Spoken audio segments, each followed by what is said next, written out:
But I just don't care. Nā te mea kei kone I te mahi o te tangata I tiwi. If you're having a good night, karaka mai ai.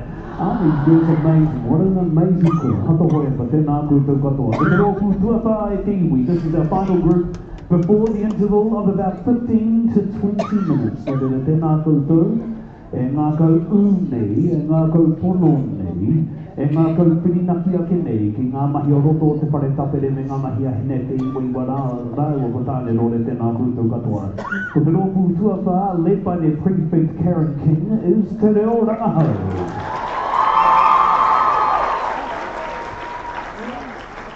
O te waiata tira e ngā mana he mea tito nā o Iwia Scott Rāua ko Karen King. This song is a greeting to all the whānau who have come to this festival, this cultural festival in 2019, to listen to the beautiful voices and offer support to all the girls of Hatahohepa performing tonight. Ko te whakaeke, haere mai tūrunga tū, nā tāpirana ngata rātou ko moi moi pēwhailangi ko Delphanius Prime. This one is originally composed by Sir Apatana Ngata in the 1920s, has been recomposed by Moimoi Whewharangi and Delphanius Prime in 1985. Ko te mō te awa o mō haka, he mea tito e Raymond Joe. It was composed by Raymond Joe, a well-known kaumātua from Mohaka.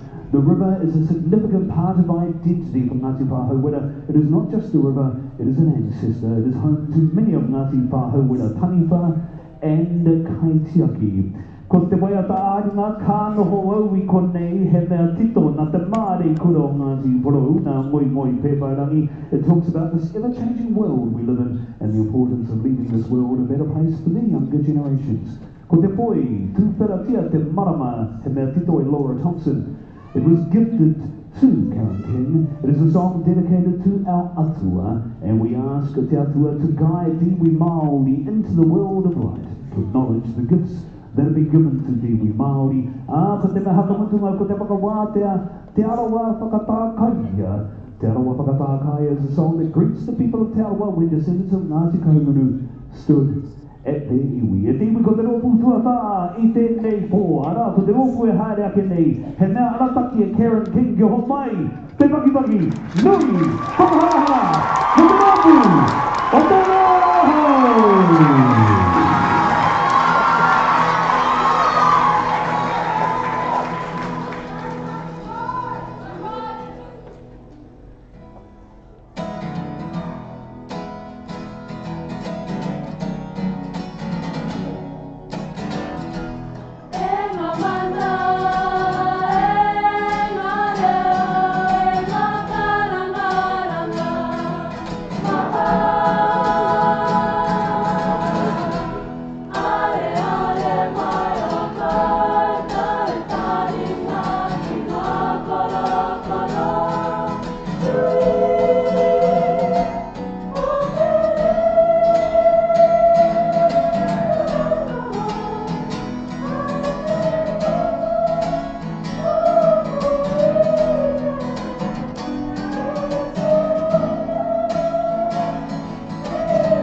Te kau, aha, tara.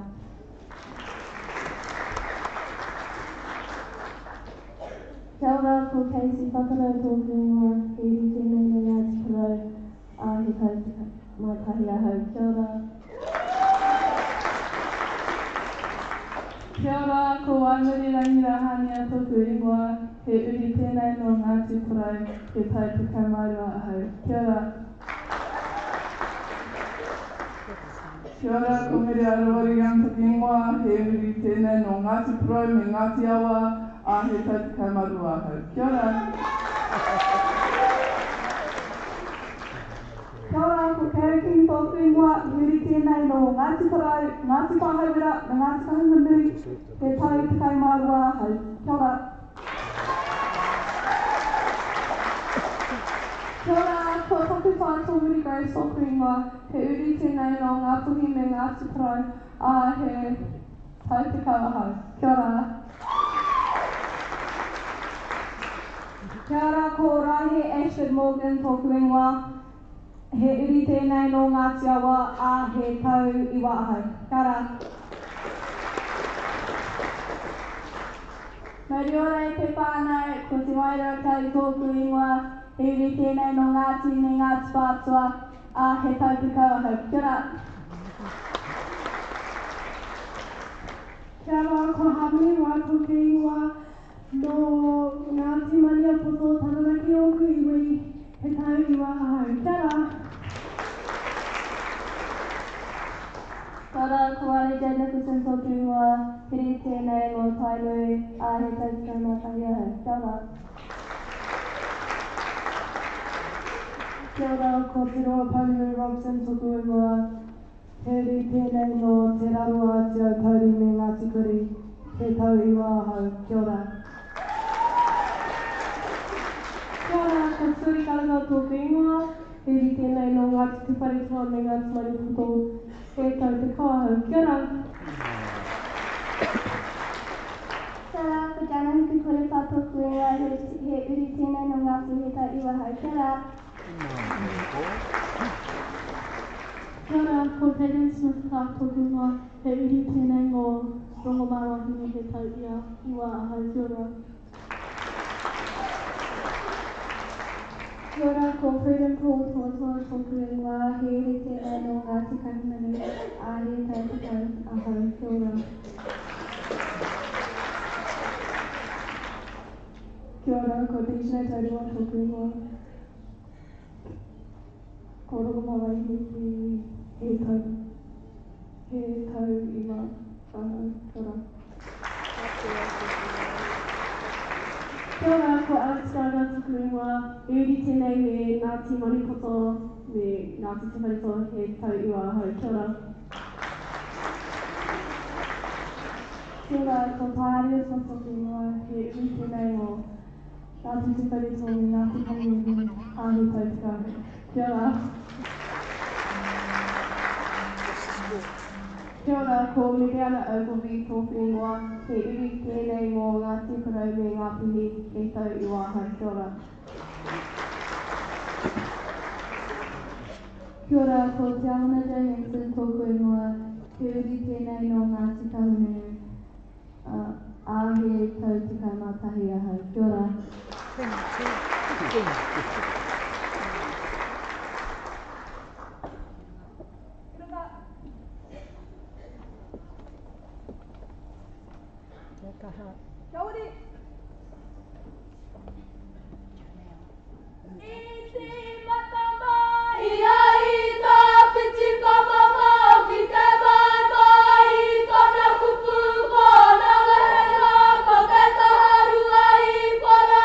Ko te ripi aki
Kia hara tunu he paki mo te ropu whakanutunga I tene wahanga I tene wahinga rua te Reo Rangahau. Okay, so we are going to take a quick